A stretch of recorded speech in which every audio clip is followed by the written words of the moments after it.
May the Lord bless you and keep you. Has anyone ever buried a person up there?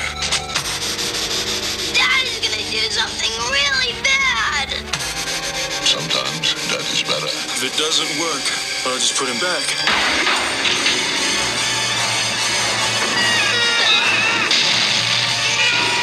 Stephen King's Pet Sematary, rated R. Stephen King has spent decades giving me nightmares. That's a fact as absolute as death and taxes. But when asked which of his own books frightened him the most, unequivocally he said, Pet Sematary. I mean, there's something in the book and in the movie both to offend just about everybody. It breaks a lot of taboos. It's about the death of a child, and the child comes back as a sort of monstrous being from beyond the grave. The Lord of the Longhand once admitted that he finished the novel, put it away in a drawer, and thought he'd finally gone too far. He later wrote, I was horrified by what I had written and the conclusions I'd drawn. This is awful, and this is about as dark as can be. It goes without saying, sometimes dead is better. The journey to Pet Sematary started back in Orrington, Maine. Officially, the idea came to him in 1978. 4 years after Carrie hit the general public, The Shining ran roughshod over nervous hotel guests everywhere, and The Dead Zone and The Stand became landmark pieces of his bibliography. An unfortunate opportunity, or I guess even necessity, crawled to life after his daughter's cat was killed on the unforgiving highway next to his home. Thinking of how to break such news caused an overly curious King to wonder. What if it was buried in the neighboring pet cemetery? What if it came back, and even worse, what if it took human form? I have an interestingly complicated history with what I consider the most frightening novel I've ever thumbed through. To be honest, I must have read this sumbitch at 13 years old in a single sitting in the back of a 79 Fleetwood orange paneled RV. That's a comfort cruise if you're fancy. Before the novel, I was exposed to Pet Sematary at a Christian youth camp in 1996. I wasn't exactly a model camper, and neither were the counselors in charge of keeping this hellbound cabin in the Lord's good graces. For whatever reason, a trusty Paramount video cassette made its way into the middle of the woods, and my world was forever changed. I wish I could tell you that I tested my mettle, and I won that weekend, but I stood absolutely no fucking chance against the 1989 horror heavyweight champion, Zelda Rubinstein. That image of her spitting up soup or whatever other godforsaken porridge-like substance continues to haunt my subconscious. It's never left, and it never will. And that's the cool thing about Pet Sematary. It doesn't feel like a horror movie that's waiting for something scary to happen. It feels like something terrible already happened, and we're just simply waiting for the creeds to catch up with it. For as much fear and bleakness the novel brings, Mary Lambert is no slouch. She plays just a crucial part in the making of this story, really, and her direction. Yeah, it's cold as ice. There is very little comfort in this flick. Even the daytime feels sickly. The damn sun is out, yet there's frost on the ground already, and the world seems pale. The world seems contaminated. The Maine woods tower over the characters like they're being swallowed alive by nature itself. And the further this family man Lewis and the hotshot doctor ventures into these woods, the less this feels like the world we started in. The film, it just has this oppressive, almost gothic quality to it, I'd say. Not gothic in like the candles and candles sense, but in the way that death seems to occupy every fucking corner of this 1989 frame. Put simply, a dead student, a dead sister, a dead cat, and a cemetery. And our connecting and unreliable narrator tying all this mess together is that damn old road and a friendly neighbor named Judd Crandall. You know, gun to my head when asked to pick my favorite supporting actor in a film, I think without question, it's Fred Gwynne. Say it with your chest. It's not I think, it's Fred Gwynne.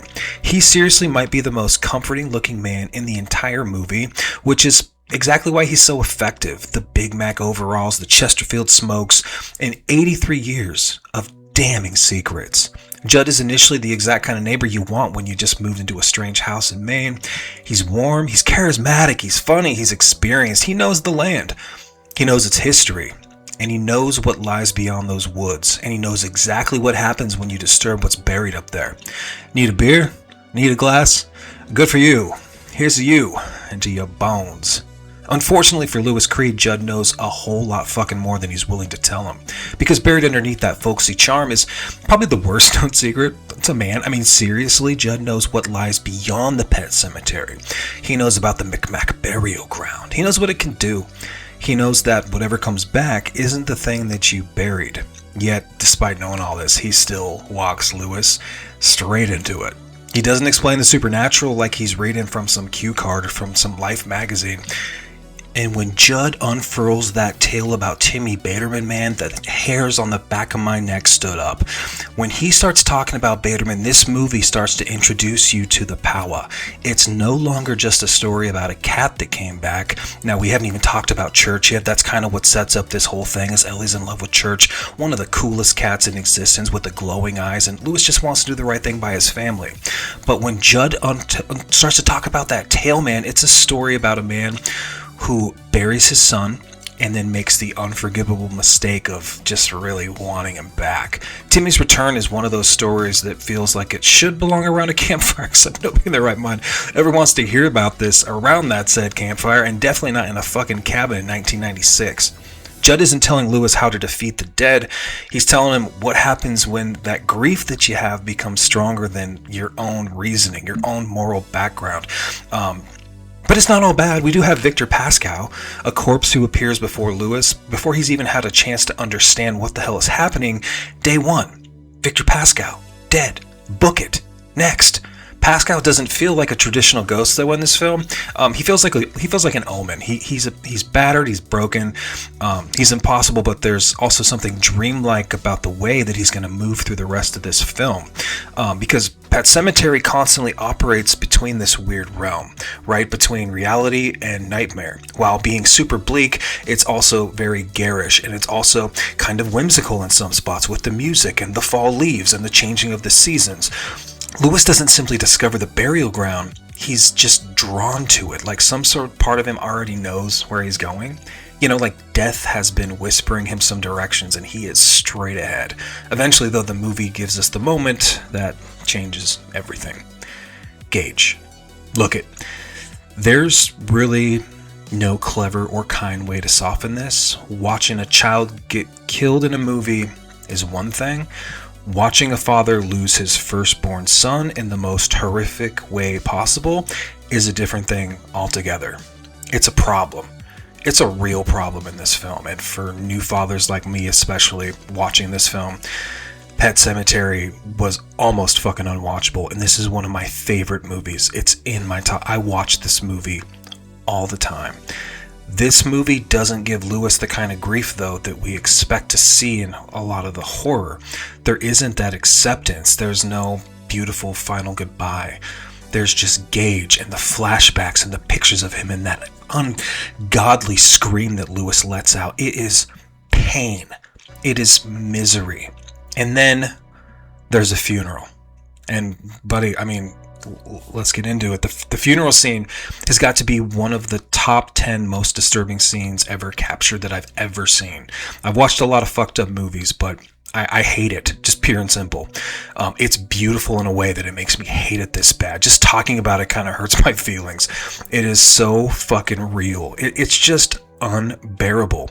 Let me set the scene a little bit. We got a mourning father. We've got a grief-stricken grandparent who's probably holding some grudges, and they're going to square off in what's supposed to be really one of the most sacred places, the final resting, one of, however you want to call it. It's supposed to be peaceful. It's supposed to be solemn. It's supposed to be goodbye. One blames the other, and we get a front row scene to just physical violence that ends when Gage's tiny hand slips out of that coffin, man. That image is fucking devastating. It's such a small thing that Mary Lambert does here. Just a child's hand, and somehow she makes it feel more horrifying than all of the gore that's going to happen after it, because in this point of the movie, the supernatural kind of becomes an afterthought, because now we're dealing with real grief. We're dealing with real problems. The monster, though, is grief at the moment. It's not supposed to happen this way, man. That's not how people solve problems. And unfortunately for Louis, he's about to make the single worst decision imaginable, because he can't let Gage go. He can't admit that his son is really gone. Please welcome back to the fold the Micmac Burial Ground. Micmac Burial Ground doesn't offer life, it offers temptation. It offers a little bit of a reprieve on grief, and it gives you second chances. And the film understands something that, most horror movies really do not, that sometimes the scariest thing isn't being afraid of the monster, it's wanting the monster to come back, dude. The burial scene itself is one of the great pieces of grimy late 80s horror filmmaking. I mean, period. The sounds and the overhead shots and the ritualistic drums that are happening in that scene. Lewis carrying Gage's body through the woods. It's a ritual. It's a cleansing. The deeper he walks, the farther he's like pushing that world that he was just in away from. When he finally puts Gage into the ground, I mean, it feels like we're about to witness a miracle, and it's actually a mistake that we witness. The film then starts bending this reality around Lewis, like it rapidly starts to spread like a sickness. Even Judd's house seems to just deteriorate before our eyes, and the world itself is beginning to rot around, the actions that Lewis did by burying his son, and then everything becomes colder, everything becomes darker. It's this level of decay that starts happening. And that's where the movie becomes so bleak and so effective. Pet Sematary feels like something decomposing while you're watching it. And then there's Zelda. Jesus fucking Christ, Zelda. To this day, Zelda is one of the strangest and hardest things for me to look at. She is a horror icon, one of the creepiest things I've ever seen, because technically, really, she's barely in this movie. But it's the thing that I remember the most about this movie. When gun to my head, what am I thinking about? I don't want to watch Pet Sematary today because I don't want to have to deal with Zelda because of that trauma that I felt in 1996. She's the image that everybody remembers. Mary Lambert deliberately didn't want Zelda to look like an ordinary child. She hired this dude Andrew, an adult male actor who was cast in the role, and he gave Zelda this weird, unnatural physicality that it tells your brain that something is wrong. The makeup, it took a ton of time to apply, and Andrew could spend like 18 hours filming while wearing it before facing all of the removal. He just absolutely killed this role. But it isn't the makeup that makes Zelda terrifying. It's the movement, dude. It's the voice, hey, Joe. It's that craggy ass voice, the way she crawls, the way she twists and kind of like contorts herself through all of fucking Rachel's memories in every frame that she's in. She doesn't look like a person that's remembering death. She looks like death is thinking about you. It's frightening, man. And that's why Zelda continues to be such a great horror character. She's survived for decades, man. She is just this enduring nightmare when I look back on her. She's not a monster. She's Rachel's memory. She's like part of her guilt as well. She's her fear of death. When she has to take that, like she knows that she can't escape this.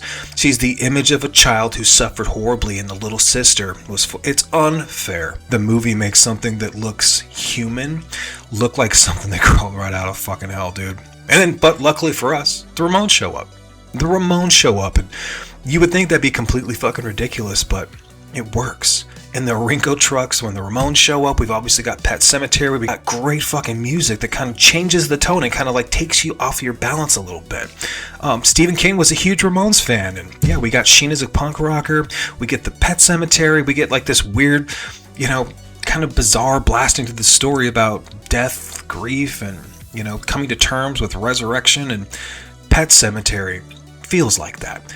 It feels like a polished studio horror movie with the soul of this grotesque, grimy, depressing VHS nightmare. The makeup, church, the animals, Gage, Judd, the Achilles tendon scene, that makes my entire body fucking hurt, dude. This makes me so happy still when I watch it. It's a part of my childhood. It's a part of my adult life as well. I watch it probably 3 times a year. It's one of my favorite fucking movies. King wrote the screenplay himself, obviously, and this story is so deeply connected to his own fears as a father that, really, maybe that's why I connect with it so much. This isn't some distant horror story about someone else's family. This is a story that could happen to you. It could happen to me. And when you think about it, death is supposed to hurt. It's supposed to leave an empty void. It's supposed to leave an empty space, and sometimes the worst thing you can do is try to fill that space. But The ground remembers. The dead remember. And remember, sometimes dead is better.